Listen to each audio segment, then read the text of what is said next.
Hey guys, welcome back to Maelstrom Gaming Studios. I'm Craig, and today we are going to go over 4 winners and losers of the points for the Tyranid index. So we got those points on Friday. We did a live stream covering them, going over some initial list ideas. We're not going to go exactly what is best and worst when or until we play new games, but we've got an idea of 4 units that we think really made out well with the points and 4 units that probably could use with maybe a point cut. So we're going to cover all those in today's video. If that sounds good, do like and subscribe to stay up to date on all of our content here at Maelstrom Gaming Studios. And if you want to help support us just a little more, we have links down in the description that all of that money goes right back to the channel. Thank you guys for those who use those. Thank you members. And now let's dive into today's video.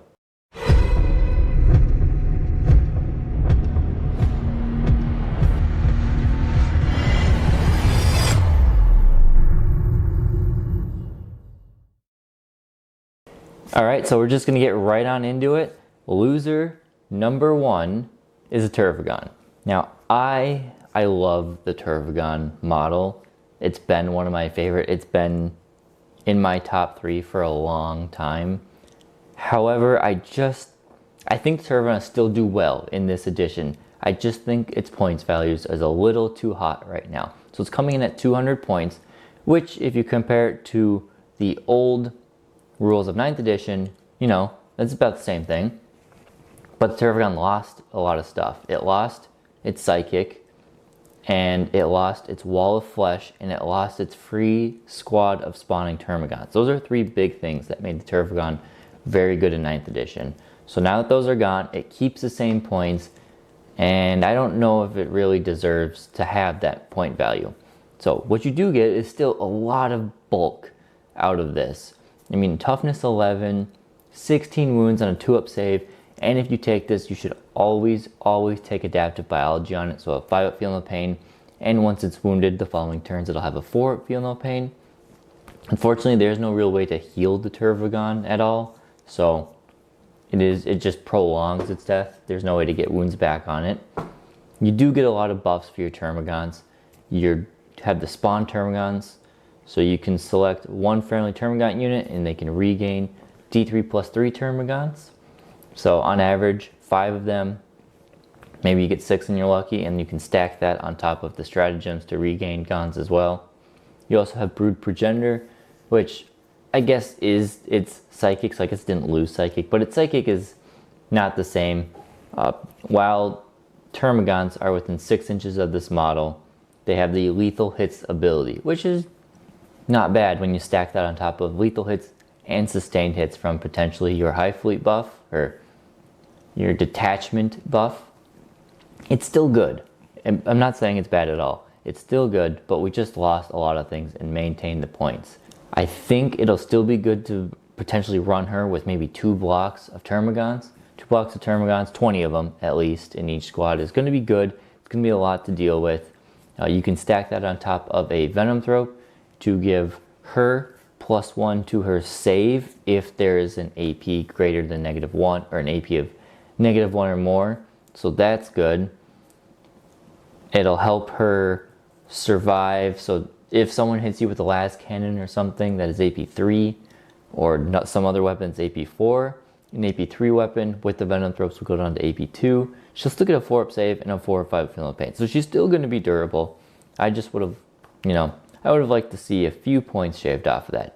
And she's still pretty alright in melee. So that's a Tervigon. Again, not god-awful, but it's just not where I would have liked to see it.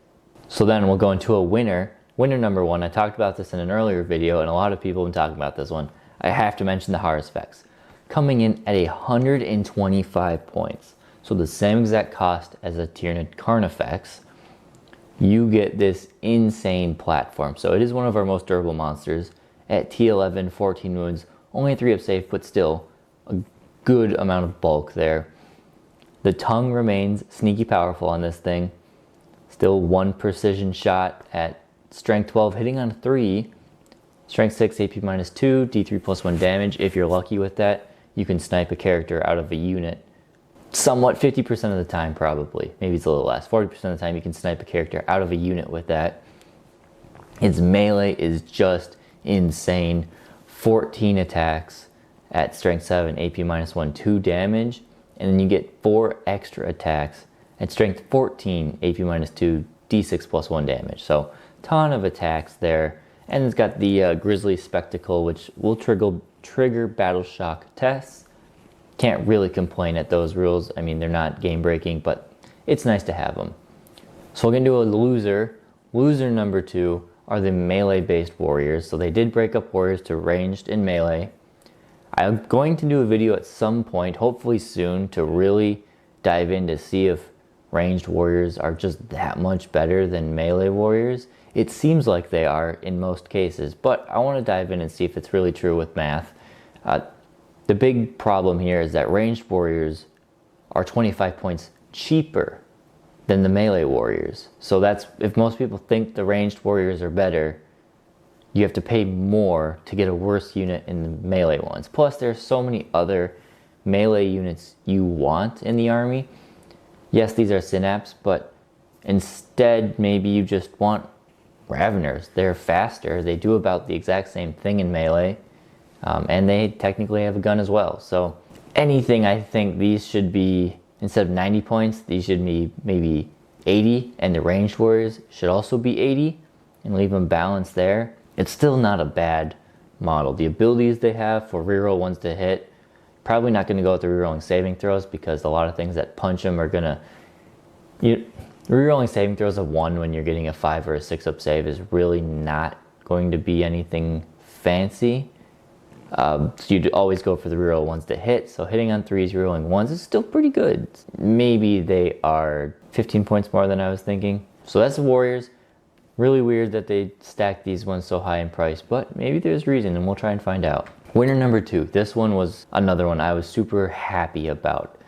The Neurogaunts. And I was saying when we previewed the Neurogaunt rules, if these things came at anything more than 5 points, I was going to be severely disappointed because these things do nothing as an offensive capability.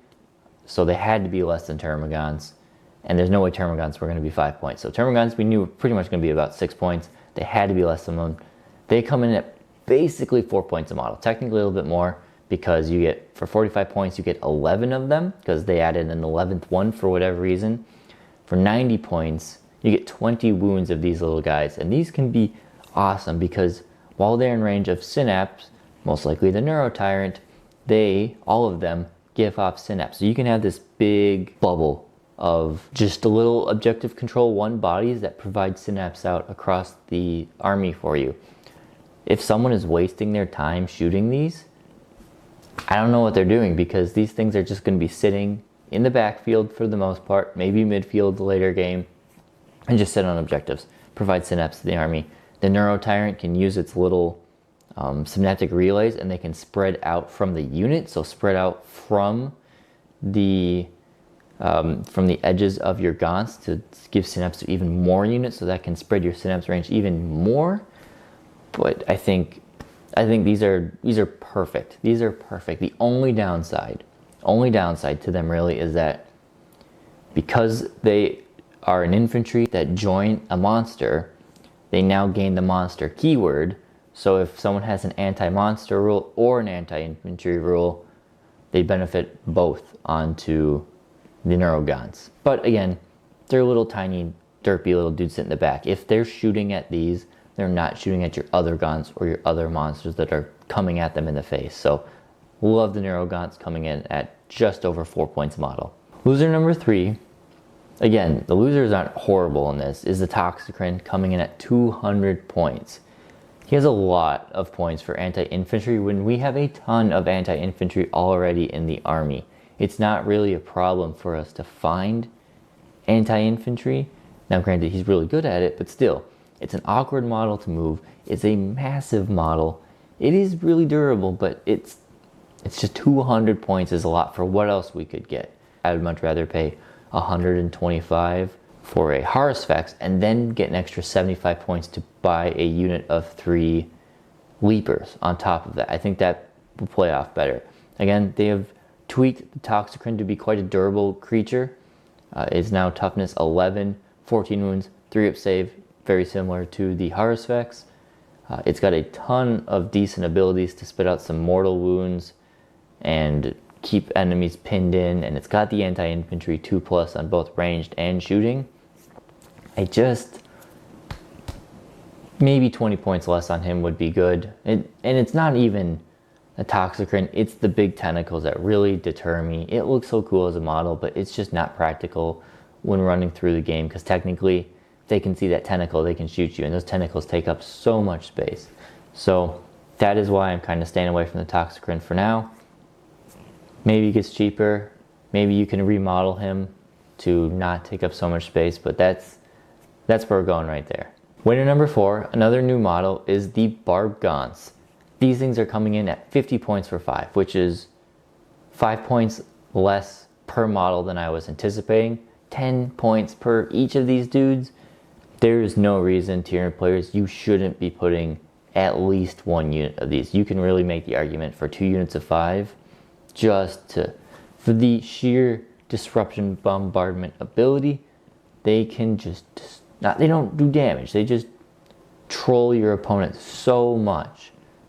Subtracting 2 from their move, advance, and charge rolls really slows down your opponent's key threats. You have 2 of them, you can target 2 different enemies, you can split fire and target 4 enemies, 3 enemies. If one dies, you have a backup. All of this for 100 points. Use them now while you can. I think they're going to get buffed up a lot in points in the far future, but 50 points for a unit of 5 of these is awesome. Another new model, I think the Screamer Killer is overpriced at 180 points. It is very good. Don't get me wrong, the profile that it walks around with is good. 2-up save, 10 wounds. It has a scream that's whatever. It'll kill some things, but whatever. But 10 attacks and 3s, strength 10, AP -2, damage 3. That is powerful. That is a blender for Terminators and elite infantry. However, for 125 points, so 55 points less, you could take a very similar profile. You could lose 2 attacks, lose 1 strength, and lose 2 wounds, and you would be having the same model. So I don't know, I'm torn. The Screamer is good. He looks very good. I haven't used him on a table or anything yet, but he looks really good. I'm just not sure if 180 is the right number. Maybe 170 would make a little more sense. I like him. We'll use him. I'll probably use 3 of them at once just to really see what these things can do in numbers. Maybe just one on their own is not. You need a pair to really make them work. I'll see what I can do. But yeah, I'm going to call loser number 4 the Screamer Killer, because I think he's just a little bit too overpriced there. Finally, win number 4, we have the Zoanthropes. A unit, my favorite unit of all Tyranid 40k. They are criminally undercosted right now. So 30 points per model. So 90 points for 3 of them, and they can do so much for these guys. Let's just go over the range attacks. Witchfire, 24 inches, D3, blast, 3-up, ballistic skill, strength 7, AP -2, D3 damage. That'll go through a lot of the good medium infantry like Space Marine intercessors. If they go up against a tank, you switch to the focused Witchfire mode, which now gains lethal hits, and it is only 1 shot, but it's ballistic skill 3-up, strength 12, AP -3, D6 +1 damage. That is our best ranged weapon for anti-tank. Our most consistent, it is 1 attack, but you take a bunch of them because they're so cheap. Our most consistent ranged weapon. Only 24 inches. I'm looking at dropping a big block of 6 of these in a pod, getting them up in the front line so they can shoot at whatever, and they can hide for the first turn if I don't go first. Melee, yes, they don't do anything. They're a Spirit Leech if your opponent gets close to them. Taking Battle Shock tests, you can pair that with anything that reduces leadership, so you can make that maybe more likely. They can regain wounds from that, and they also give off a 6-up invuln save to all friendly Tyranids within range. Most of our armor, at least for the relative shots coming at them, are already going to be getting at least a 6-up save, most likely, But for things like your Tervigonts, your Neurogaunts, things like that have a lower armor save, your tuned warriors, you can guarantee them a 6-up save with these Zoanthropes sitting by. So for me, I'm thinking every army needs a minimum of 3. Honestly, I'm liking an offensive unit of 6 dropping in a pod and a reserved unit of 3 being like backline support to keep up that invuln save. Maybe that's too much, but at the same time, that's only 210 points, which is 30 more points than a Screamer Killer, or 10 more points. Oh, wait, no. It's not 210. It's 270. There we go. That sounds more like it. It's only 270 points. So that's 70 points more than a Tyranofex for all of that, and you'll have much more luck with them killing tanks than you will the Tyranofex. Maybe not as durable, though it'd be interesting to do the math, because at 3 wounds a pop, they did lose a wound, but at 3 wounds a pop, 6 of them was 18 wounds versus the 16 of a Tyranofex.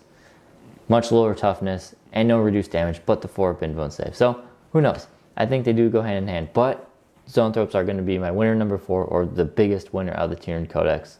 So yeah, that's all we got for today's video. Let me know if you found a unit that you thought it was a bigger winner than Zoanthropes, or a bigger loser than the Screamer Killer or the Tervigon. Again, I don't think we've had too many units that are criminally overcosted. I think some of them are just, they're a little bit too much, and they're still going to be good. They're just maybe not the most point sufficient as it stands. GW will tweak points in the future, so it's not like the unit is dead for all of 10th edition. Do not worry about that. But that's all I got. Thank you guys for watching. Thank you, members, and we'll see you next time here at Maelstrom Gaming Studios.